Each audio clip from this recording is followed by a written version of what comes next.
오늘 말씀은 사도행전 4장 1절에서 4절까지 말씀, 13절에서 20절까지 말씀입니다. 신약 192페이지입니다. 사도행전 4장 1절부터 말씀입니다. 사도들이 백성에게 말할 때에 제사장들과 성전 맡은 자와 사두개인들이 이르러 예수 안에 죽은 자의 부활이 있다고 백성을 가르치고 전함을 싫어하여 그들을 잡음에 날이 이미 저물었으므로 이틀날까지 가두었으나 말씀을 들은 사람 중에 믿는 자가 많으니 남자의 수가 약 5천이나 되었더라. 13절 말씀입니다.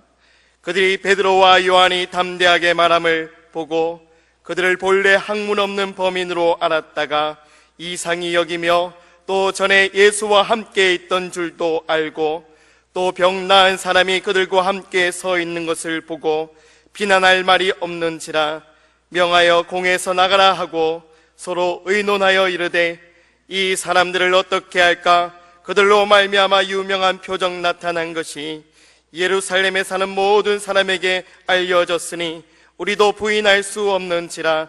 이것이 민간에 더 퍼지지 못하게 그들을 위협하여 이후에는 이 이름으로 아무에게도 말하지 말게 하자 하고 그들을 불러 경고하여 도무지 예수의 이름으로 말하지도 말고 가르치지도 말라 하니 베드로와 요한이 대답하여 이르되 하나님 앞에서 너희의 말을 듣는 것이 하나님의 말씀을 듣는 것보다 옳은가 판단하라. 우리는 보고 들은 것을 말하지 아니할 수 없다 하니 아멘. 사도행전이 보여주는 바로 그 교회, 그 교회는 예수님으로부터 직접 훈련받은 사도들이 성령님의 도움을 받아서 이루어간 교회입니다. 비록 실수와 허점이 없는 것은 아니었지만은 무엇보다도 예수님을 주인으로 모신 교회였고 성령의 역사가 분명히 드러나는 역동적인 교회였습니다.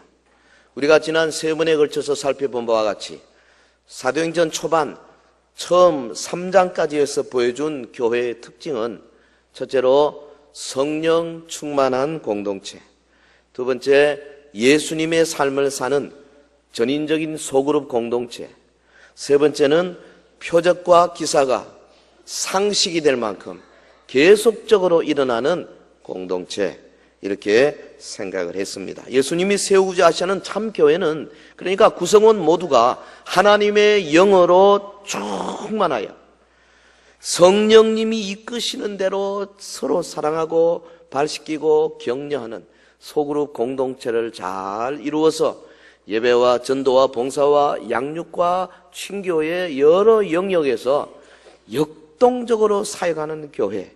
그 결과 무슨 일이 일어났습니까? 교회의 지도자를 통하여서 표적과 기사가 그저 상식이 될 만큼 다반사로 일어나는 교회였습니다. 하나님은 이런 교회를 원하고 계시는 줄 믿습니다.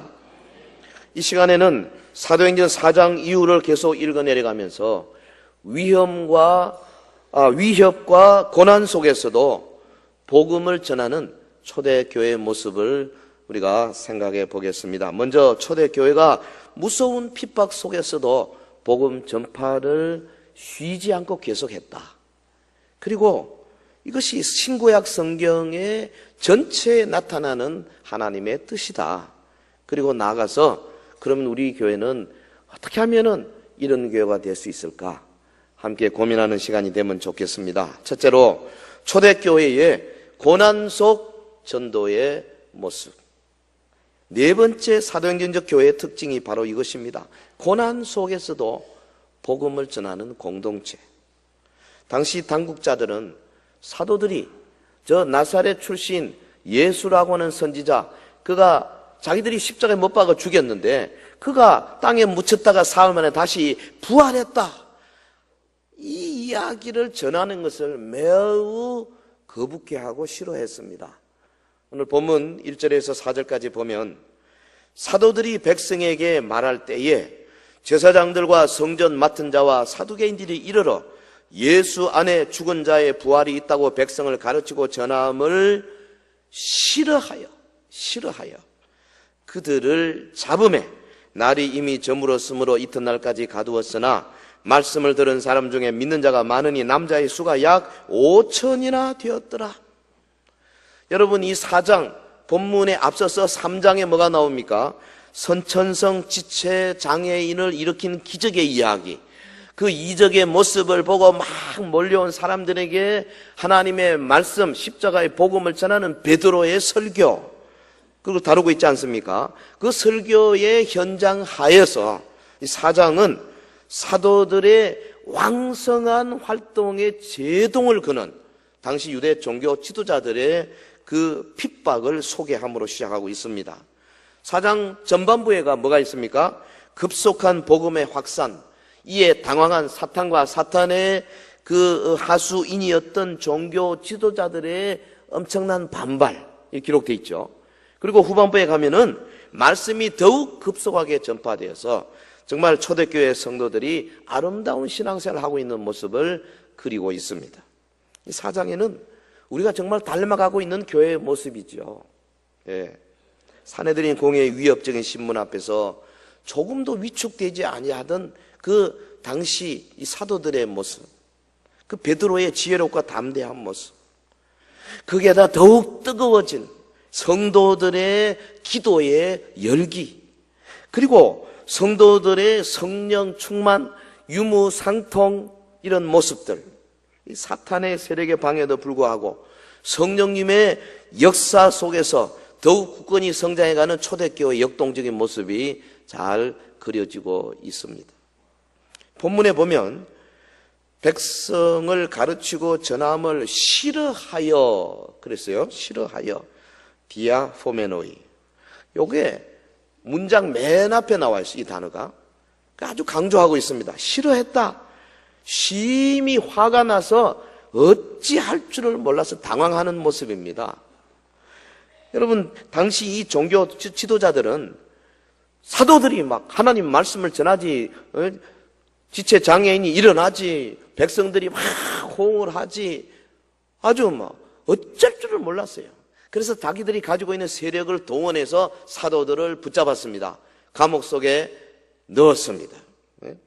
그러니까 이성적이지 못하죠. 감정적이었습니다. 그리고 집단 이기주의 차원에서 사도들을 다루고 있습니다. 본래 이 대제사장이나 바리새인들이 이런 사람들이 아니에요. 매우 이성적인 사람들이고 매우 아주 차가운 사람들이죠. 다른 사람들의 그 영향력 혹은 일반 세상 사람들이 자기들이 보는 눈 이런 거 신경을 많이 쓰는 사람인데 성령의 역사가 불같이 일어나니까 이분들이 그만 정신을 잃은 겁니다. 이성을 상실한 거예요. 사도들은 복음을 전하는 대가로 사실 칭찬받고 보상을 받아야 되는데 거꾸로 감옥에 갇히는 수모를 당해야 했습니다. 그럼에도 그들이 위축되지 않았습니다. 자기들의 신세를 한탄하지 않았습니다. 하나님의 능력에 대해서 회의를 품지도 않았습니다. 오히려 담대했습니다. 이는 성령의 충만함을 받은 결과였고 복음 전파가 자기들의 목숨의 보존보다 더 중요하다는 사실을 확신한 결과였습니다. 사랑하는 성도 여러분, 박해 속에서도 꿋꿋하게 복음을 선포하는 제자들의 모습이 얼마나 아름답습니까? 당국자들은 분위기를 삼엄하게 만들어 놓고 제자들을 사내들이 공회 앞에 세웠습니다. 그리고는 아주 위압적인 자세로 힐문했습니다. 본문 7절에 보면 너희가 무슨 권세와 누구의 이름으로 이 일을 행하였느냐? 너가 무슨 권세가 있냐?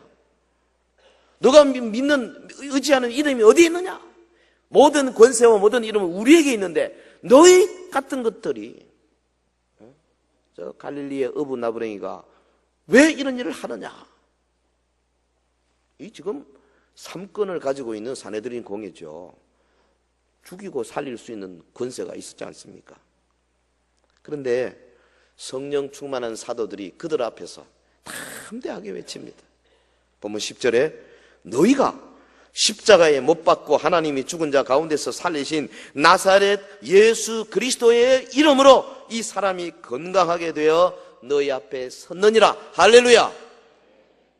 나사렛 예수 그리스도의 이름으로 이 사람이 섰느니라. 정말 멋집니다. 그리고 12절에 뭐라 그랬어요? 다른 이로서는 구원을 받을 수 없나니 천하 사람 중에 구원을 받을 만한 다른 이름을 우리에게 주신 일이 없습니다. 사도 베드로의 확신에 찬 음성입니다. 베드로가 이렇게 강조하는 나사렛 예수 그리스도의 이름은 비단 사내들의 공회에 서서 재판을 받는 베드로 개인의 신앙 고백일 뿐 아니라 당시 초대교회 전체의 신앙의 정체성을 잘 드러내는 복음의 핵심이었어요. 나사렛 예수 그리스도의 이름. 초대교회 주의 종들은 나사렛 예수 그리스도의 이름을 선포하는 일에 추호의 망설임도 없었습니다. 목숨을 걸어놓고 외쳤습니다.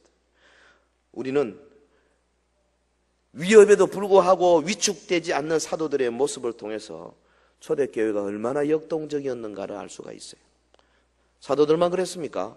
초대교회 성도들 또한 예수님을 전하다가 많이 잡혀서 모진 고문을 당하기가 일쑤였습니다. 감옥에 갇히기 일쑤였습니다. 세상 권세자들은 성도들을 잡아서 칼로 찌르기도 하고 혹은 성전의 높은 꼭대기에서 밀어서 떨어뜨려 죽이기도 했습니다. 그런데 교회는 어떤 고난 속에서도 복음을 전하는 것을 쉬지 않았습니다. 성도 여러분, 예수 잘 믿는다고 고난이 없는 것이 아니에요. 내가 하나님 말씀대로 순종한다고 나에게 좋은 것만 생기는 것이 아닙니다.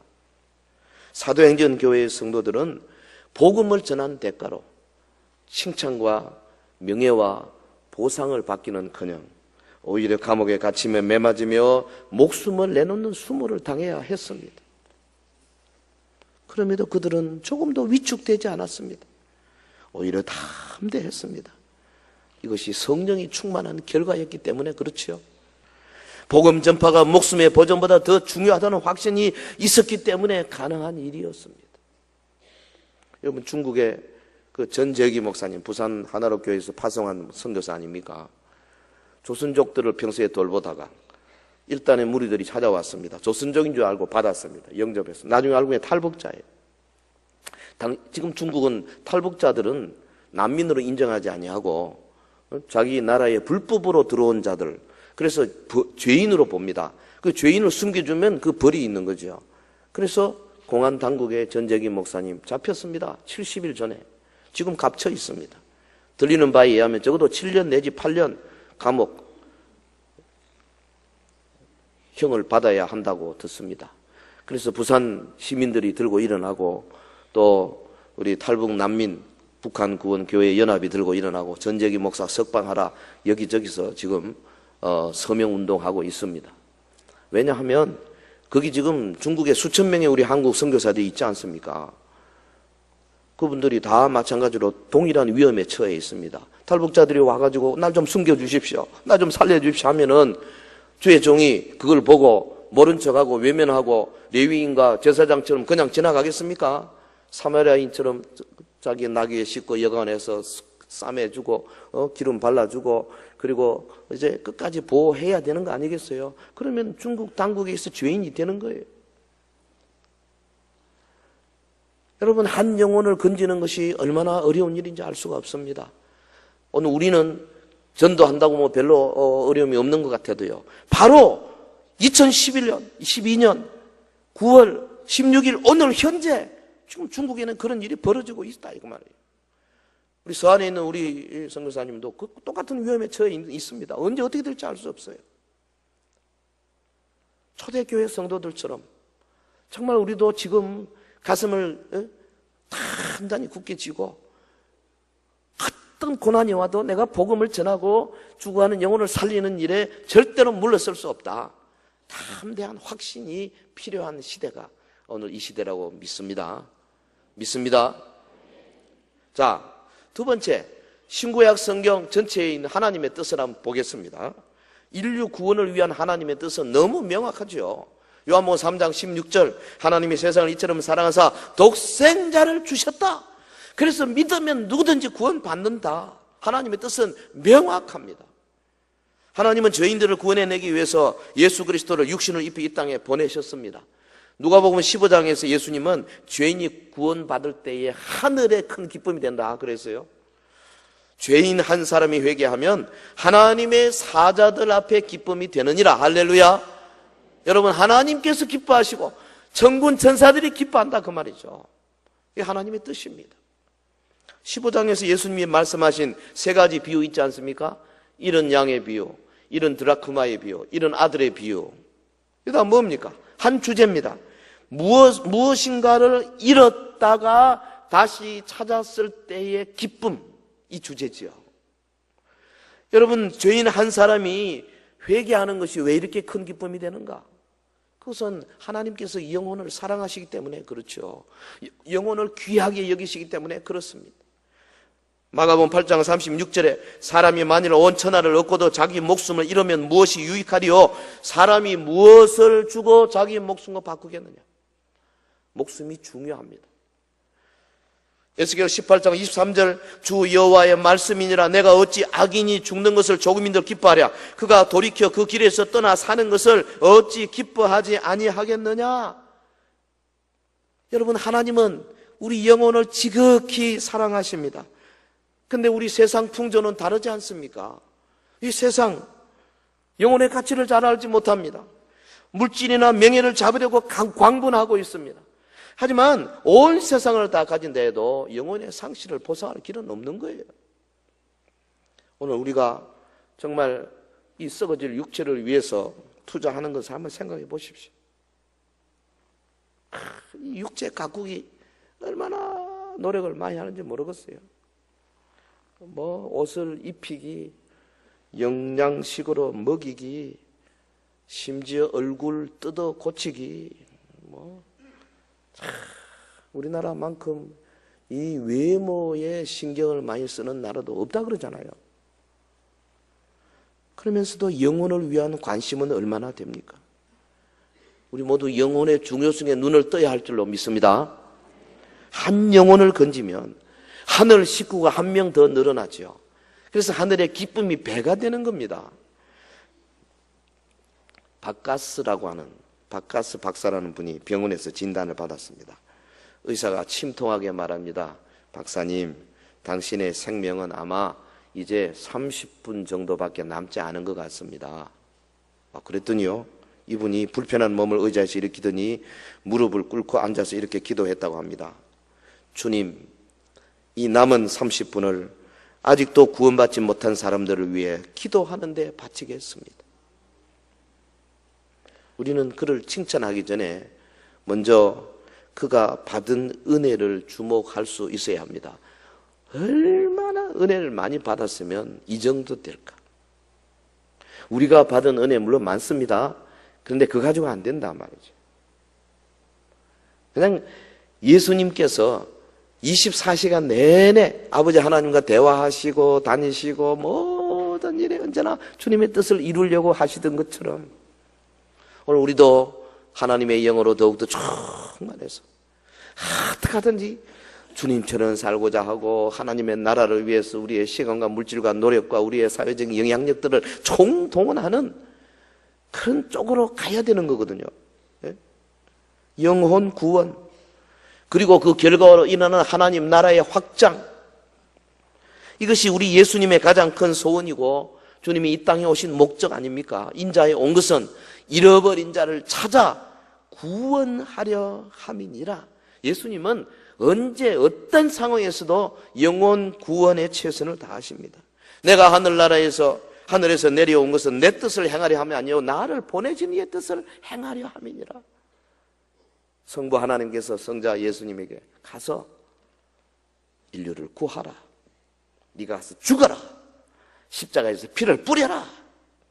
내 희생으로 인류를 구하자. 그러니까 우리 예수님의 모든 관심은 인류 구원에 있은 거죠.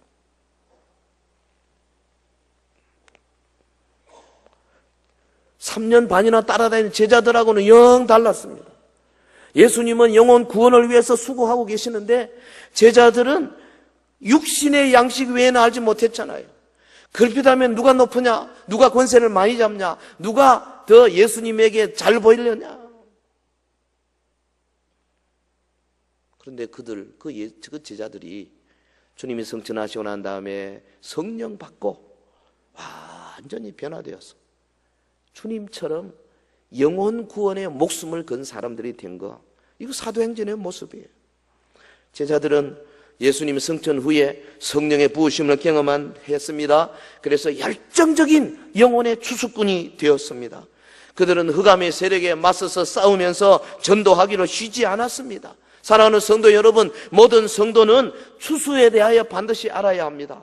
우리는 사실 다 추수꾼이 되어야 합니다. 아멘.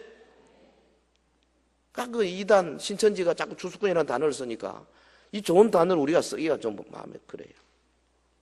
사실은 추수라는 단어, 이 성경에 아주 좋은 단어예요. 추수꾼 아주 좋은 단어예요. 인민이라는 단어도 좋은 단어잖아요. 국민보다 인민이 낫습니다, 훨씬. 그런데 이 북한의 공산주의자들 쓰는 바람에 우리가 잘 못 쓰잖아요. 동물한 말도 쓰기도 좀 뭐하고. 이 우리가 선점해야 되는데. 어제가 신천지 교주 이만희 생일이래. 그래서 오늘 그 생일을 축하하기 위해서 신천지가 전부 서울에 장충체육관인가 글로 모여요. 듣자 하니까 대구에서 3,000명, 광주에서 4,000명, 대전 이북에서 6,000명인가 그러고 올라간대요. 그래서 저한테 온 문자 메시지 보니까 오늘 빠진 사람을 잘 조사해봐라. 추수꾼일 확률이 크다. 우리 교육자들 잘 살펴보시기 바랍니다. 왜 빠졌는가 다 확인해보면 알지만은 이 추수꾼들은 똑같아가지고요. 추수꾼들이 구역장도 되고 추수꾼들이 전도사도 있고 추수꾼들 가운데 사무장도 있고 추수꾼들 가운데 장로님도 계시고 추수꾼들과 목사도 있어요. 이러니 이거 참 보통 문제가 아니에요. 의심할 수도 없고 안 할 수도 없고.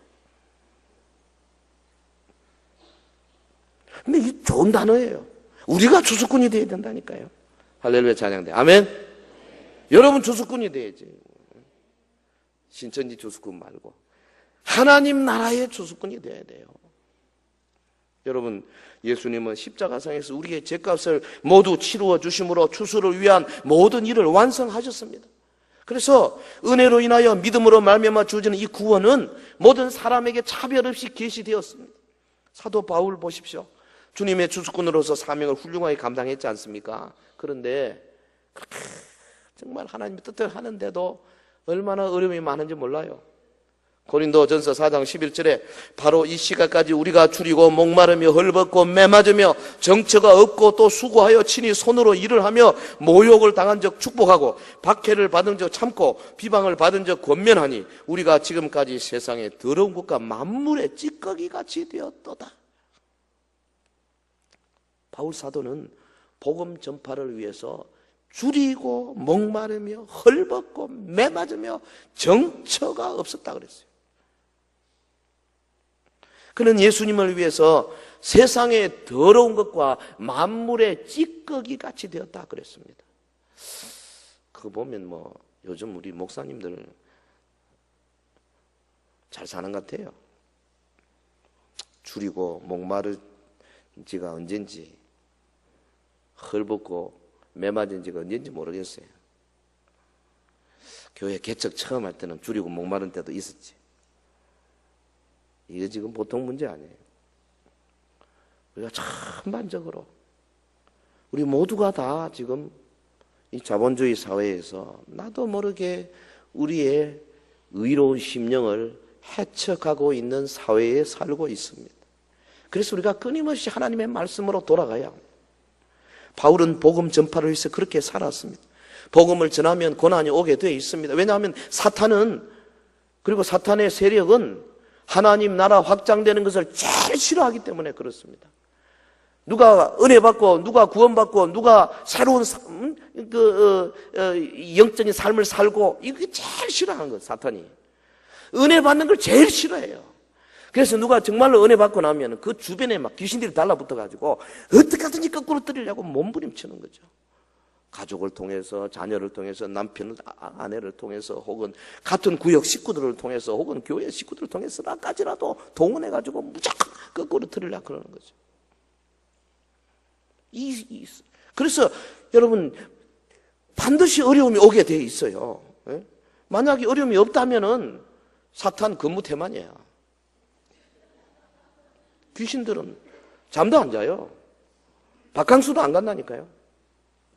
휴가가 없어요. 끝까지 붙어가지고 우리를 넘어뜨리기 위해서 몸부림치는 겁니다. 그렇기 때문에 우리가 결심해야 돼요. 단단히 각오해야 돼요. 교회는 영원히 편안한 곳이 아니에요. 진정한 주님의 교회는, 주님이 재림하시기까지는 불 속에 들어갈 수밖에 없어요. 위기 속에 들어가는 게 교회예요. 당연한 겁니다. 주님처럼 고난당하는 교회가 사도행전적 교회. 우리 교회는 아무 문제가 없습니다. 우리는 평안합니다. 뭐 잠깐 그럴 수 있죠. 그런데 1년이고 2년이고 5년이고 10년이고 계속 평안하다는 말은 다른 말로 하면 죽어 있다는 말이죠. 아무것도 안 하고 있으면요, 사탄이 건들 필요가 없죠. 뭐 어차피 죽어 있는 거. 여러분, 전도 안 하는 성도들은 사탄이 별로 안 건듭니다. 신경 안 씁니다. 놔둬봐야 뭐 재생산 못하니까, 불임자들이니까 내버려둬 버려요. 그런데 열심히 뭔가 해보려고 그러고 사역에 막 뛰어들고 이러면요, 가만 안 둬요. 그래서 고난이 온다. 내 잘못으로 오는 고난 말고요, 하나님의 일을 하고 전도하고 기도하고 주의 성령의 인도받아서 일하고 할 때 고난이 올 때는 기쁘게 받아야 합니다. 사도들은 자기가 일하면서 능력 받을 때에 하나님이 나를 능력 받기에 합당한 자로 여겨주셨구나, 그래서 기뻐했다 그랬지 않습니까? 여러분, 감사한 것은 이 고난받는 성도들을 위해서 예수님이 그만두시지 아니하시고 그것을 이길 수 있는 영적인 능력을 주시는 거. 할렐루야. 이게 감사한 거죠. 교회는 고난을 겪으면서도 굴복하지 않냐고 세상을 변화시켜 나가는 영적인 공동체입니다.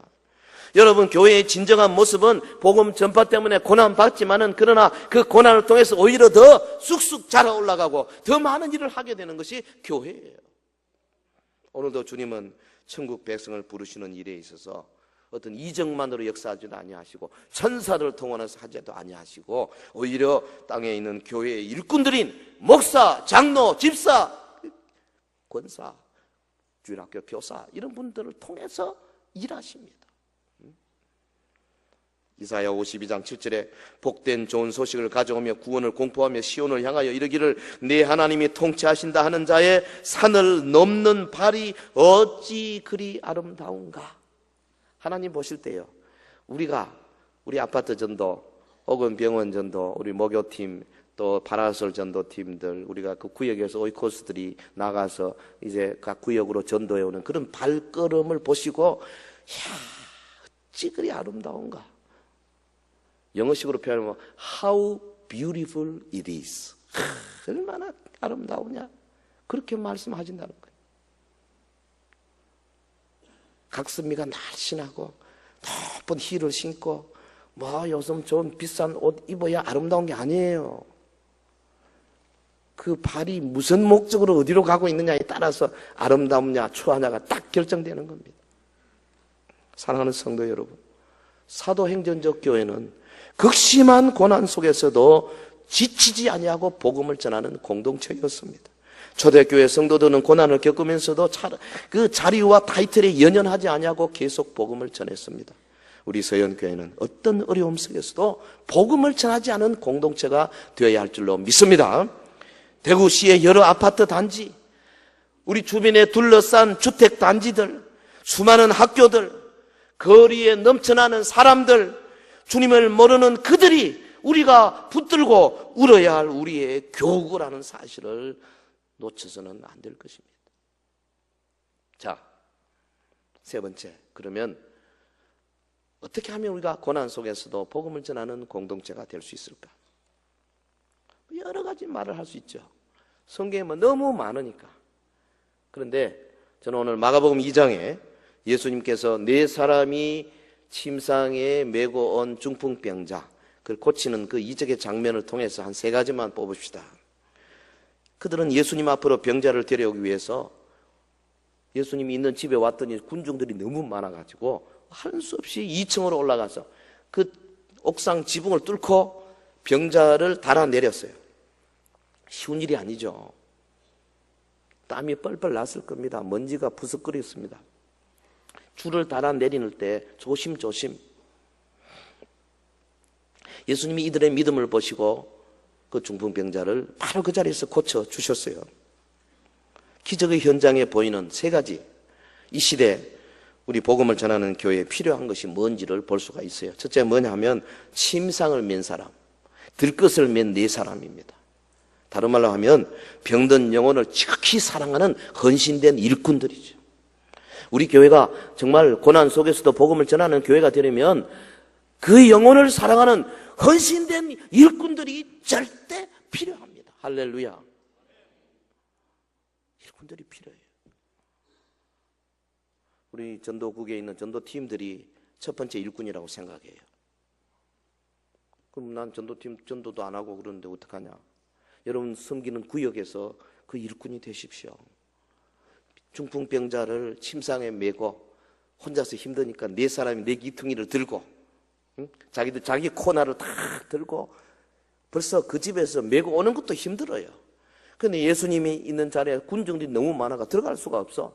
위로 올라가 옥상에 올라가서 거기서 뜯어내고 내리려고 하는데 그게 보통 일이겠어요. 막 대화를 하고 어떻게 하면 좋겠나 서로 논의하고 그리고는 힘을 들여서 어떻게든지 이 영혼을 예수님 발 앞으로 데려다 놔야 된다. 오직 한 가지 목적을 위해서 최선을 다했습니다. 예수님이 뭐라고 하면 이들의 믿음을 보시고 그랬어요. 그러니까 이 여러분 전도도 이 믿음으로 하는 거예요. 한 영혼을 구하기 위해서 이 정도 헌신된 사람들이 우리 교회에 필요합니다. 할렐루야. 오늘 우리 11월 둘째 주가 오이코스 초청 전도 집회 날입니다. 1부, 2부 그리고 오후 예배까지 우리가 오이코스 초청해서 전도하려고 합니다. 침상 내 기퉁이를 내 코너를 내가 책임져야 돼요. 그래서 어떻게든지 이 영혼을 주님 앞으로 인도하리라. 그런데요, 현대교회는 구경꾼은 많은데 영혼 구원, 영혼 추수에 헌신하는 추수꾼이 너무 적은 것이 문제입니다. 우리에게 지금 필요한 것은 말꾼이 아니라 일꾼입니다. 우리에게 필요한 것은 훈수꾼이 아니라 사역자입니다. 우리에게 필요한 것은 지도자가 아니라 섬기는 자입니다. 먼저 믿은 우리가 길 잃은 영혼들에 가지 않으면 그들은 결국 죄 가운데서 멸망할 수밖에 없어요. 그들을 살리기 위해서는 오늘 교회에 이 소수의 사람들에게 맡겨놓고 뒷짐지고 있으면 안 되겠다는 거죠. 가슴 아픈 것은 오늘날 이 교회의 추수의 날 주님이 재림하신다는 징조가 나타나고 이 종말의 사인이 이렇게 거의 다 왔는데도 불구하고 거의 대다수의 사람들이 예수님 재림의 날까지 뭐 특별한 것보다도 그냥 현상 유지에 만족하고 있다는 사실입니다.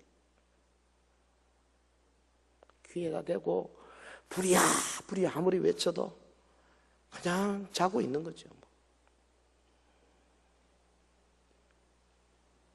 아니 지금 태풍이 불어온다 그러면은 북상 요번에 오는 태풍이 꽤 큰 태풍이 온다는데 그러면 뭐 비닐하우스나 뭐나 좀 까매고 넘어갈 거 또 간판 떨어질 거 조심하고 이렇게 해야 당연한 거 아니에요? 근데 여전히 방 안에 앉아가지고 고스톱이나 치고 앉았으면 어떡하자는 거예요? 너무 안일한 삶을 살고 있는 것 같아요. 변화를 두려워합니다. 그러나 주님은 지금 영혼 추수를 위해서 적극적으로 나서는 사람들을 부르고 계시는 줄 믿습니다. 네 사람의 그 코너에 침상을 드는 사람이 필요해요. 그리고 그 사건에 보면 구멍이 뻥 뚫린 지붕이 보이지 않습니까? 이거 뭘 의미합니까? 복음을 전하는데 어떤 장애물이라도 우리가 그것을 넘으려고 하는 힘, 그 강한 의지 이런 게 있어야 된다는 거예요. 하나님께서요 우리에게 원하시는 게 바로 이것입니다. 내 사람이 침상 내 모퉁이를 꽉 들고 올라간 것처럼 오늘 저와 여러분도요 이 복음 전도를 위해서 우리의 마음을 꽉 다잡고 좀 어렵다고 해서 그냥 금방 지치지 마시고 지붕이 있으면 지붕을 뜯어내고 돌이 막혔으면 돌을 굴러내고 예? 필요하면은 뭐 새로운 걸 징검다리를 놨으라도 어떡하든지 건너가야죠. 그동안 복음 전도에 임하는 우리의 자세가 어떠했습니까? 여러분 전도할 때 얼마나 어려움을 당해보셨어요? 전도하다가 뺨 맞아 보신 분 계세요? 전도하다가 손가락질 받아본 분 계십니까? 전도 때문에 내가 전도하다가 뭐 불이익을 크게 당해본 적 있느냐고요. 너희가 피 흘리기까지 싸우지는 않았다. 주님 말씀하시지 않습니까? 여러분 한 영혼을 구원하기 위해서 지붕을 뜯어낼 각오가 돼 있어야 돼요. 이게 오늘 우리 교회가 전도하는 교회가 되는데 꼭 필요한 겁니다. 또 하나는 뭐냐면 중풍병에서 고침받은 사람이 그 고침받은 사람이 들고 가는 빈침상이죠. 이 빈침상이 뭘 상징합니까? 주님의 말씀에 의해서 임한 능력입니다. 너희가 권능받고 예루살렘과 온 유대와 사마리아와 땅끝까지 이르내 증인이 될 것이다.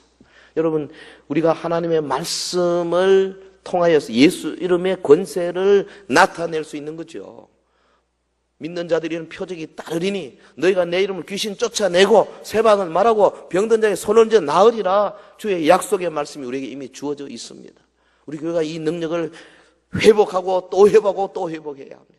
과거에 한번 했다고 해서 그것으로 만족할 수 있는 것이 아니라 이것은 그리스도의 장성한 분량이 충만한데 이리까지 계속 성장해 올라가야 할 일입니다. 사랑하는 성도 여러분, 기독교의 역사를 통해서 위대한 일꾼들 저들의 고백을 들어보면 참 우리가 많이 부족하구나 하는 것을 알 수 있어요. 그들은 어려운 환경 가운데서도 한결같이 추수꾼의 기쁨을 노래합니다. 여러분 소설 빙점의 저자 미우라 아야코 병상에서 수년을 고생하면서 살았는데요. 그가 누워서 생각합니다. 내가 비록 몸은 병들어 있지만 병든 몸을 가지고 복음을 위해서 할 수 있는 일이 무엇일까? 생각하다가 좋은 생각이 떠올랐어. 그 침상에 들어 누워서 종이를 잘라가지고 병상 옆에 놓고 매일 기도하면서 성경 구절 은혜 받은 게 있으면 그걸 적습니다. 적어가지고 똘똘 말아서 창문 바깥으로 던집니다. 또 은혜 받은 거 또 던지고. 자기가 일어나 갈 수는 없고 아픈 사람이 내가 할 수 있는 일은 기도하고 그 종이에다가 하나님 말씀을 적어서 그것을 지나가는 행인이 누구든 좋으니까 보고 은혜 받고 예수 믿고 구원받도록. 이 구령의 열정을 지닌 사람은요 한결같이 좀 정신 나간 사람 같아요. 좀 미친 사람 같아요. 비정상이에요. 또 그렇게 돼야 됩니다. 사도 바울은 천하를 어지럽게 하는 사람이었어요. 연병 같은 사람이었다 그랬어요. 생명을 건지는 일만큼 영혼을 구원하는 일만큼 모든 족속으로부터 하나님 나라의 백성을 만드는 일만큼 귀한 일이 어디 있겠어요. 매튜 헨리 목사님이 그랬습니다. 나는 은, 금을 산더미만큼 내게 준다 할지라도 한 영혼을 그리스도에게로 인도하는 행복과 바꿀 수 없다. 역사상 최고의 설교로 꼽히는 찰스 스펄전 목사님. 나는 가장 위대한 웅변가가 되기보다 차라리 한 영혼을 죽음으로부터 건져내는 도구가 되겠다. 주님의 관심, 주님의 명령을 생각해 보십시오. 우리가 결코 지체할 수가 없습니다. 성도 여러분, 우리 대한민국, 저는 생각할 때 대한민국은 더 이상 타락할 수 없다고 생각해요. 타락할 대로 타락해서 밑바닥까지 내려갔어요. 미국도 그렇습니다. 유럽도 그렇습니다. 수천만이 도덕적으로 병이 든 채 아예 고칠 마음도 먹지도 않습니다. 여러분 뉴욕의 중학교, 고등학교 같은 데 가보면요. 그 복도에 자판기들이 쫙 있어요. 난 처음에 우리 애들 학교로 이 자판기가 뭔가 싶기도 해 보니까 나는 무슨 뭐 그 캐러멜 같은 그런 건 줄 알았어요. 아니에요.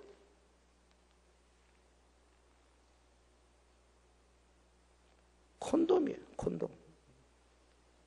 중학생들 학교에. 왜 이런 거 있어? 에이즈를 예방한다고. 지금 세상이 이 정도 됐습니다.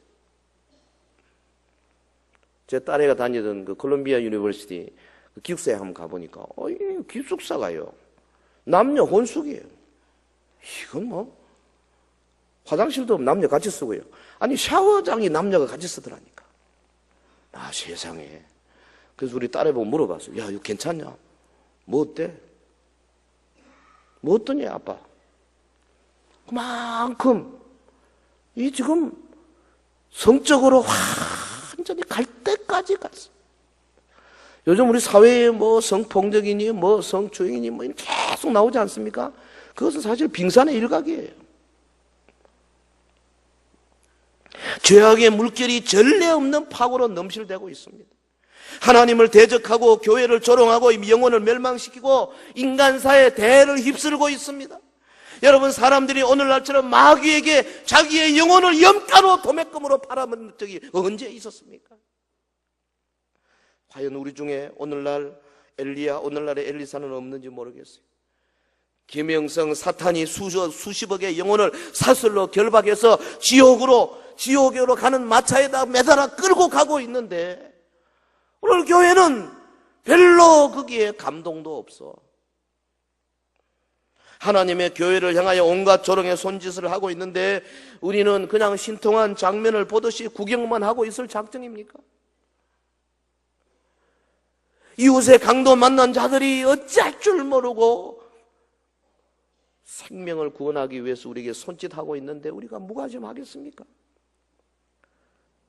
20만 명 되는 탈북자들이 중국에서 지금 헤매고 있으면서 중국 공안 당국이 잡으러 다닐 때에 여기저기 소문나고 난리 법석을 현재 지금 하고 있는데 잡히는 대로 북송당하고 있는데 그동안 한국교회는 다 침묵하고 있었습니다.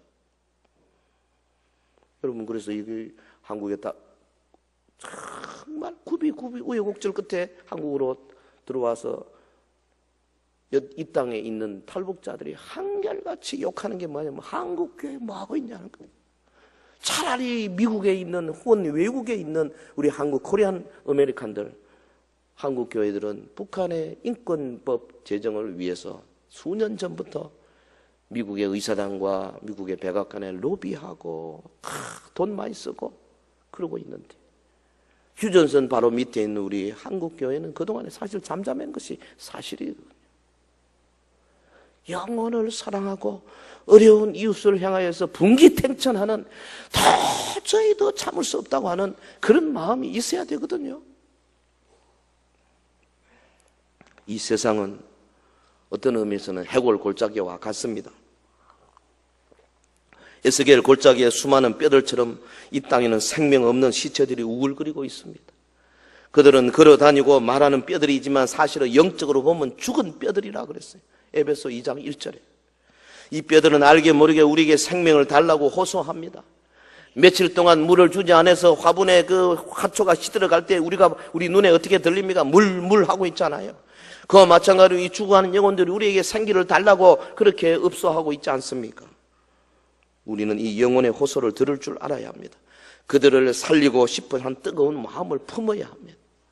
우리 11월 둘째 주 정말 오이콧 소정잔치 금년에는 정말 힘을 한번 발휘해야 되겠어요. 이를 위해서 먼저 우리가 산뼈가 되는 것이 필수적입니다. 성령으로 충만해지는 것이 무엇보다 중요합니다.